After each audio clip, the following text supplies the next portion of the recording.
हे सांगतो ना, हे आम्ही हे सगळं तांत्रिक बाबी आहेत. याच्यामध्ये काय करायचं, कसं करायचं, कुठली शैली वापरायची किंवा काय करायची, करायचं का नाही, हे सर्व जे निर्णय आहेत ते आर्किओलॉजी डिपार्टमेंट आहे.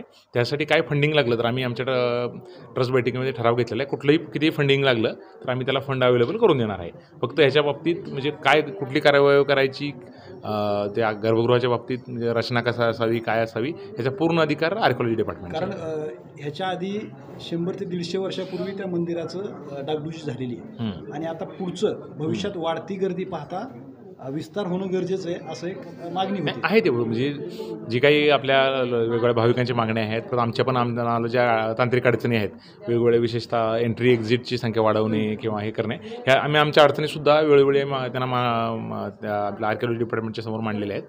परंतु त्यातलं फायनली जे आपल्या जी पुरातत्व शैली जे काय आहे आणि त्याचा जो ओरिजिनल जो प्लॅन आहे त्याच्यानुसार कसं करणं, काय करणं, जे तांत्रिक जे उत्तर आहे ते जेव्हा फायनल आमचा तो स्ट्रक्चरल ऑडिटचा रिपोर्ट येईल आणि त्यानंतर आर्किओलॉजी डिपार्टमेंटच याबाबत उत्तर देऊ शकेल.